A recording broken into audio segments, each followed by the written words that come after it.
tentang analisis laporan keuangan. Sebelumnya izin memperkenalkan, saya Siti Ulfi Sugitno selaku moderator, dan saya ditemani oleh teman-teman saya Ahmad Solihan, Elvira Rahmawati, Mila Halimatin Sadia, dan Riani Aditya. Teman-teman, apa sih analisis keuangan itu? Yuk simak terus videonya. Teman-teman, sebelum kita melanjutkan ke pemaparan materi, kita pahami dulu yuk apa itu analisis laporan keuangan. Yang pertama, apa sih analisis? Analisis merupakan suatu proses pemecahan masalah yang secara kompleks menjadi bagian-bagian kecil sehingga bisa dengan mudah kita pahami. Kemudian laporan. Apa sih laporan? Laporan merupakan sejumlah informasi yang diberikan sebagai pertanggungjawaban dari kegiatan yang telah dilakukan. Maka dari itu, laporan keuangan merupakan catatan informasi keuangan suatu perusahaan pada suatu periode akuntansi yang dapat digunakan untuk menggambarkan kinerja perusahaan tersebut. Nah, analisis laporan keuangan yaitu suatu proses penerapan metode atau teknik atas laporan keuangan dan informasi lainnya untuk melihat dari laporan tersebut berbagai ukuran, segi dimensi, dan hubungan tertentu yang sangat bermanfaat dalam pengambilan sebuah keputusan. Analisis laporan keuangan. Analisis laporan keuangan adalah sebuah proses yang penuh dengan pertimbangan. Pertimbangan ini dilakukan untuk mengevaluasi posisi keuangan dan hasil operasi perusahaan yang terjadi di masa sekarang maupun di masa lalu. Adapun kegunaan dari analisis laporan keuangan yang pertama yaitu untuk mengetahui bagaimana kondisi keuangan perusahaan. Yang kedua untuk mereview bagaimana keadaan keuangan perusahaan di masa lalu. Yang ketiga yaitu untuk memprediksikan bagaimana kondisi keuangan di masa depan ataupun di masa yang akan datang. Yang keempat yaitu analisis keuangan perusahaan berguna juga untuk pengambilan keputusan yang akan dilakukan oleh seorang manajer atau manajemen. Karena analisis laporan keuangan ini berisi data yang telah diubah menjadi informasi, yang informasi tersebut akan digunakan oleh seorang manajer atau manajemen dalam pengambilan keputusan. Adapun laporan keuangan menurut pendapat Harahap 2013-105 menggambarkan kondisi keuangan dan hasil usaha suatu perusahaan pada saat tertentu atau jangka waktu tertentu. Adapun jenis laporan keuangan yang lazim dikenal adalah neraca, laporan laba rugi atau hasil usaha, laporan arus kas, laporan perubahan posisi keuangan. Jadi, apa sih yang teman-teman ketahui tentang analisis laporan keuangan? Nah, di sini ada pengertian analisis keuangan. Analisis laporan keuangan adalah proses penerapan metode dan teknik analitis atas laporan keuangan dan data atau informasi lainnya untuk melihat dari laporan itu berbagai ukuran dan hubungan tertentu yang sangat bermanfaat dalam pengambilan keputusan.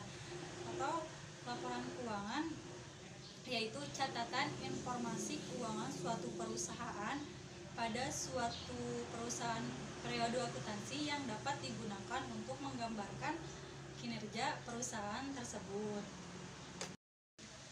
Lalu di slide ini saya akan menjelaskan tentang tujuan analisis laporan keuangan, di mana pada dasarnya tujuan analisis keuangan itu untuk membantu para pengguna laporan keuangan dalam memperkirakan masa yang akan datang suatu entitas dengan cara membandingkan, mengevaluasi, dan juga menganalisis tendensi dari setiap aspek keuangan suatu entitas.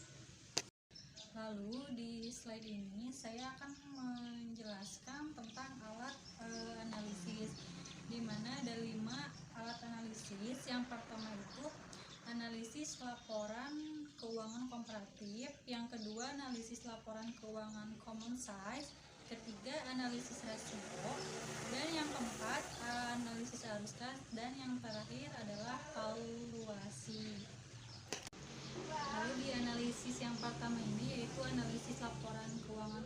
komparatif.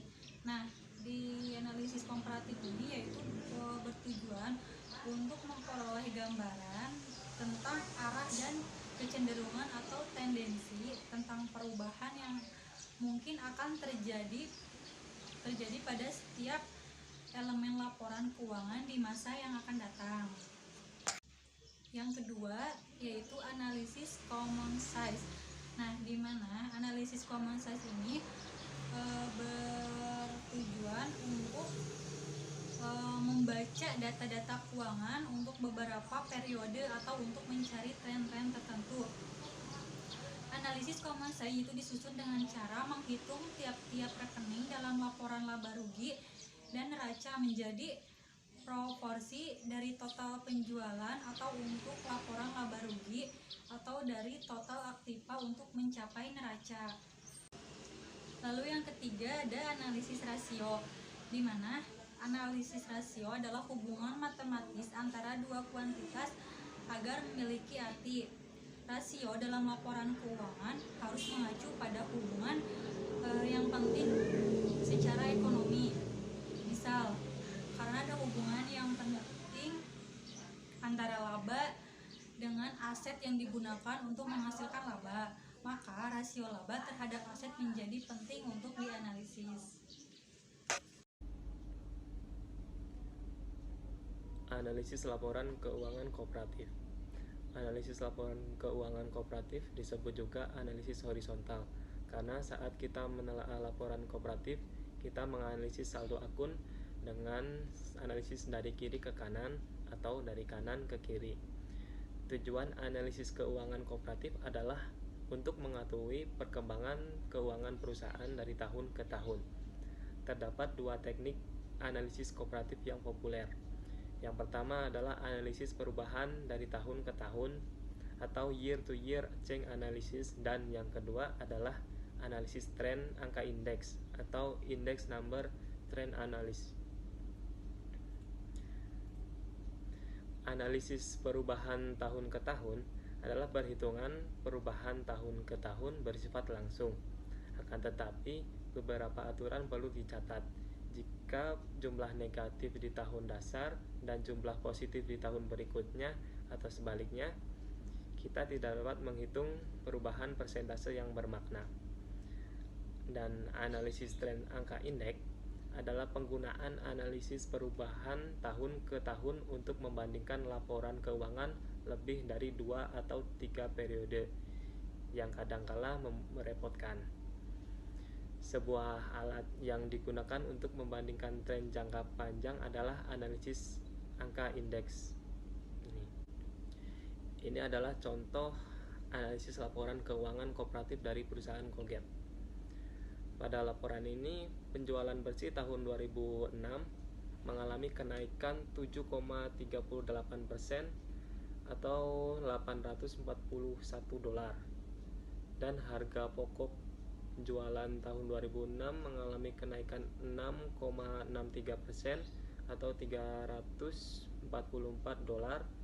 sehingga laba yang dikotor perusahaan pada tahun 2006 adalah $6.702 atau mengalami kenaikan 8,01% dari tahun sebelumnya. Sedangkan beban penjualan umum dan administrasi pada tahun 2006, perusahaan Colgate mengalami kenaikan 11,07% atau mengalami kenaikan $434 dari tahun 2005. Dan beban penghasilan lainnya adalah $186 atau mengalami kenaikan sebesar 169,57%.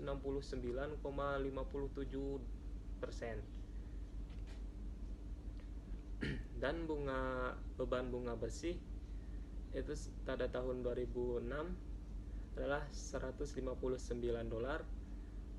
sedangkan di tahun 2005 adalah $136. Ini mengalami kenaikan 16,91% atau sekitar $23, sehingga laba operasi sebelum pajak pada tahun 2006 mengalami penurunan dari tahun 2005 atau mengalami penurunan minus 3,70% atau sekitar 77 dolar. Sehingga laba bersih perusahaan Colgate pada tahun 2006 mengalami kenaikan sedikit, yaitu 3 dolar daripada tahun 2005. Hal ini terjadi karena beban penjualan umum dan administrasi mengalami kenaikan dari tahun sebelumnya dan beban bunga juga mengalami kenaikan. Terus ini adalah tren angka indeks perusahaan Colgate. Dari tahun 2001 ke tahun 2006, perusahaan Colgate mengalami tren naik terus.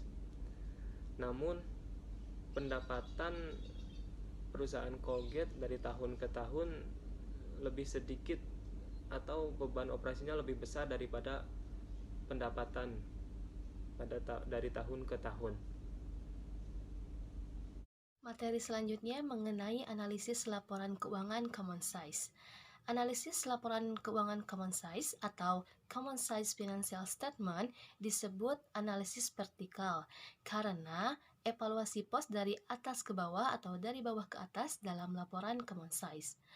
Analisis laporan keuangan common size berguna dalam memahami pembentuk internal laporan keuangan. Laporan common size terutama berguna untuk perbandingan antar perusahaan, karena perbedaan keuangan antar perusahaan dibuat dalam format common size.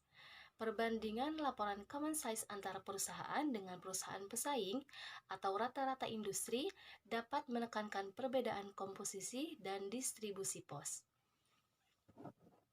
Kemudian ada contoh soal mengenai laporan laba rugi common size dari perusahaan Colgate yang berisikan data-data dari tahun 2002 sampai dengan tahun 2006. Data tersebut berisikan penjualan bersih yang dikurangi harga pokok penjualan sehingga menghasilkan laba kotor. Kemudian dikurangi beban penjualan umum dan administrasi, beban penghasilan lainnya, sehingga menghasilkan laba operasi. Kemudian dikurangi beban bunga dan menghasilkan laba operasi sebelum pajak. Kemudian dikurangi cadangan pajak penghasilan sehingga menghasilkan laba bersih.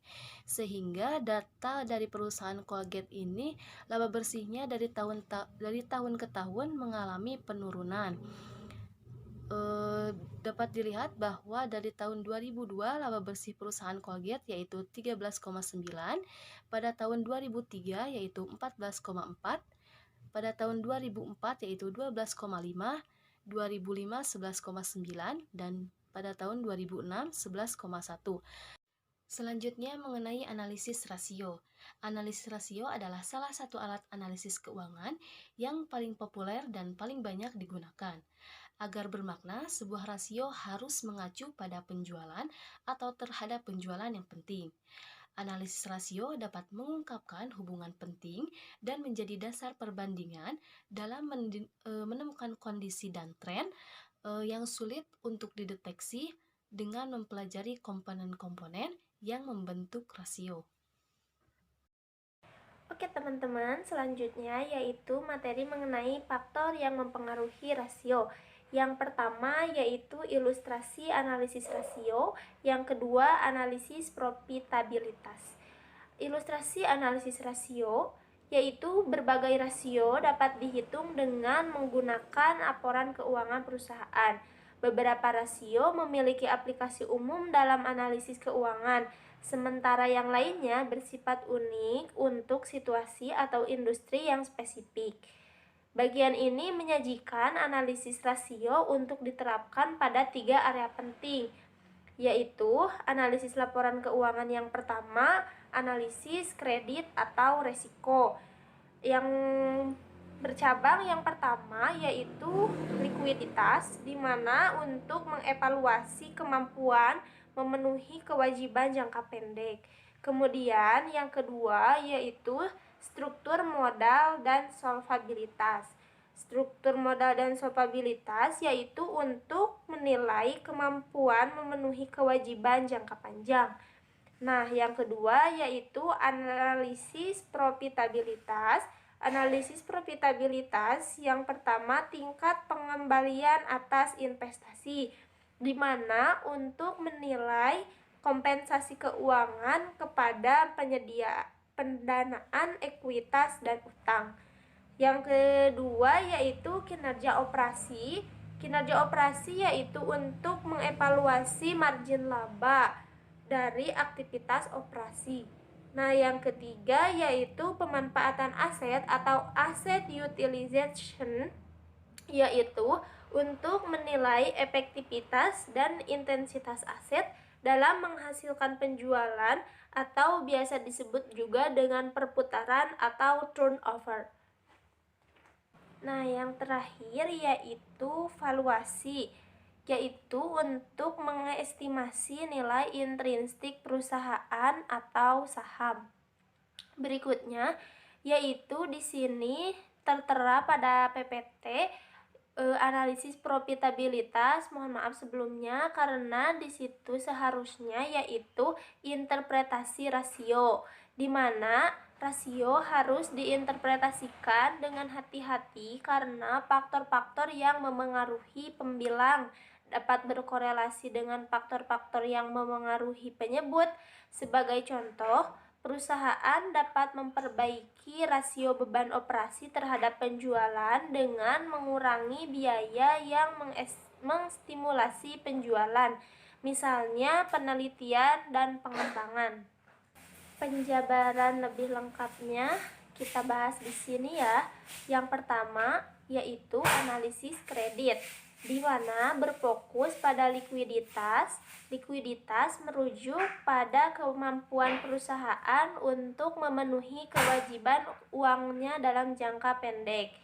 Nah, yang kedua, analisis solvabilitas. Solvabilitas menunjukkan kemampuan perusahaan untuk memenuhi kewajibannya dalam jangka panjang. Kemudian yang ketiga yaitu analisis profitabilitas. Harus dibedakan ya teman-teman, yang tadi analisis solvabilitas, nah yang sekarang analisis profitabilitas.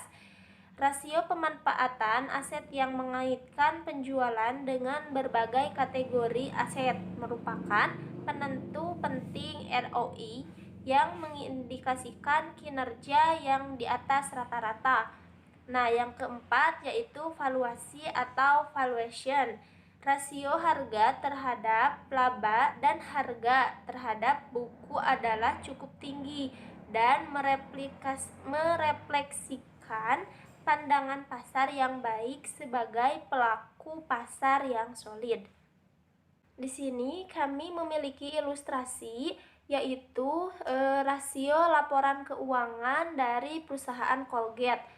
Perusahaan Colgate itu jika kita ketahui biasanya berkecimpung di dunia pasta sikat gigi ya teman-teman. Kalau kita dengar biasanya Colgate itu. Nah, di sini kami mengambil salah satu studi kasus dari perusahaan Colgate itu. Yang pertama yaitu likuiditas, rasio lancar. Kita bisa ketahui rasio lancar itu dari aset lancar dibagi dengan kewajiban lancar. Nah, dari studi kasus perusahaan Colgate itu senilai 3.301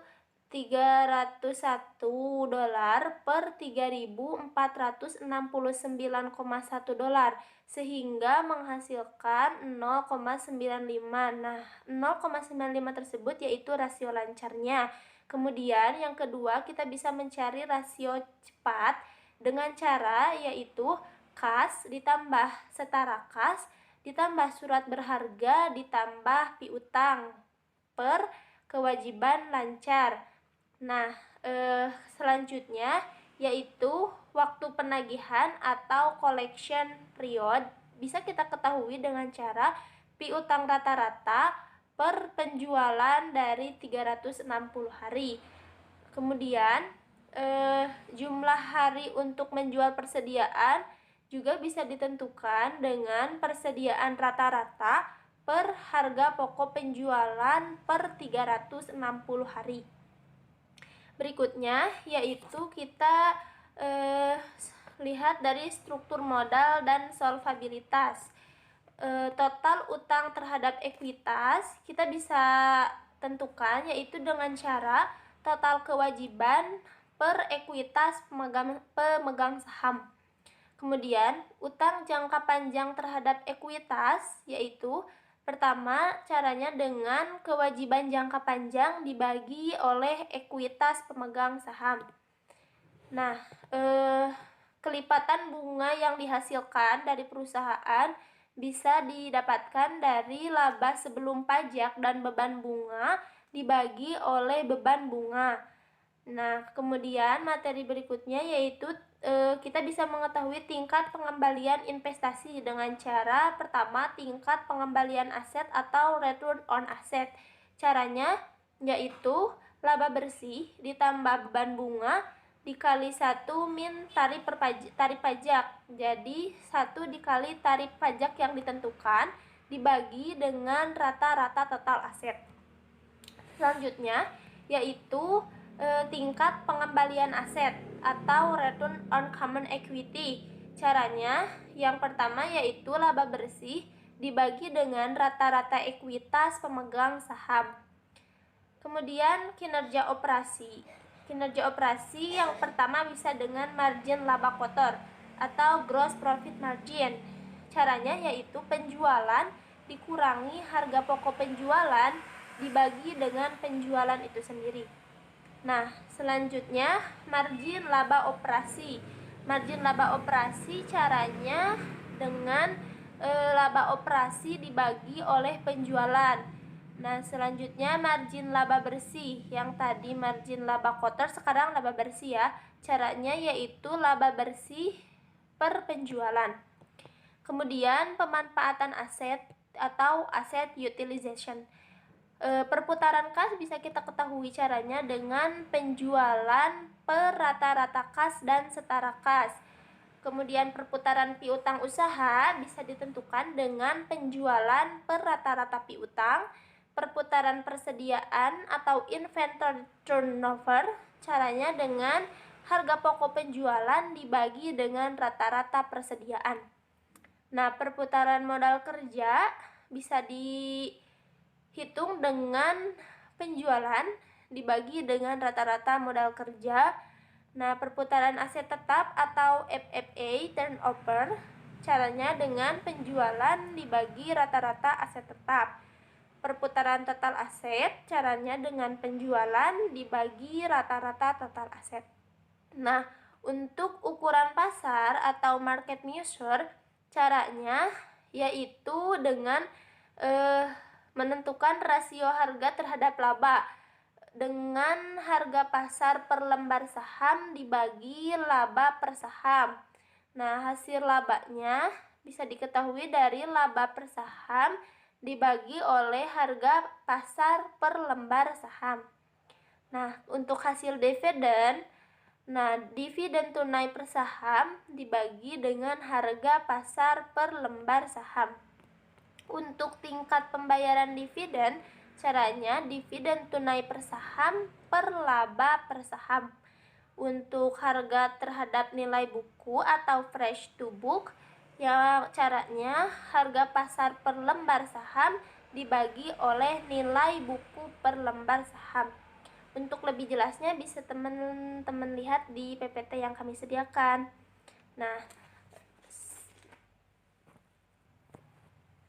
Nah, untuk materi selanjutnya akan disampaikan oleh rekan saya Elvira Herawati. Saya persilahkan. Selanjutnya, analisis arus kas. Analisis arus kas atau cash flow analysis terutama digunakan sebagai alat untuk mengevaluasi sumber dan penggunaan data. Analisis arus kas menyediakan pandangan tentang bagaimana perusahaan memperoleh perdanaannya dan menggunakan sumber dayanya. Analisis ini juga digunakan dalam peramalan arus kas dan bagian dari analisis likuiditas. Model valuasi. Valuasi merupakan hasil penting dari berbagai jenis analisis, bisnis, dan laporan keuangan. Valuasi biasanya mengacu pada estimasi nilai intrinsik sebuah perusahaan atau sahamnya. Ada juga model valuta asing yang dirumuskan sebagai BT sama dengan I1 tambah 1 per I tambah R1 ditambah I1 ditambah 2 per 1 tambah R2 ditambah 1 I1 ditambah 3 per I tambah R3 atau I1 ditambah N per I1R N ditambah F1 I tambah R N, di mana IT ditambah N adalah pembayaran bunga dalam periode T plus N. F adalah pembayaran pokok. Biasanya nilai nominal utang, dan R adalah tingkat bunga. Tingkat bunga merupakan tingkat imbal hasil hingga jatuh tempo atau yield to maturity atau YTM. Selanjutnya, arus kas bebas bagi ekuitas yang dirumuskan PT sama dengan FCFE T ditambah 1 per I tambah K1 ditambah FCFE T ditambah 2 per I tambah K2 ditambah FCFE T ditambah 2 per I tambah K3, di mana FCFE T plus N merupakan arus kas bebas bagi ekuitas pada periode T plus N, dan K merupakan biaya modal. Arus kas bagi ekuitas didefinisikan sebagai arus kas dari operasi dikurangi pengeluaran modal dan penyesuaian untuk perubahan utang. Arus kas tersebut bebas untuk dibayarkan kepada investor ekuitas dan karenanya menjadi pengukur yang tepat atas hasil investor ekuitas. Selanjutnya ada valuta ekuitas dengan dirumuskan PT sama dengan EDT ditambah 1 per I tambah K1 ditambah EDT tambah 2 I tambah K2 ditambah EDT tambah 3 per I tambah K3, di mana DT plus N adalah dividen dalam periode T plus N dan K adalah biaya modal. Model ini disebut model diskonto dividen atau dividen diskon model. Selanjutnya ada model laba sisa dengan rumus VT sama dengan BV1 ditambah RI1 tambah 1 plus sama dengan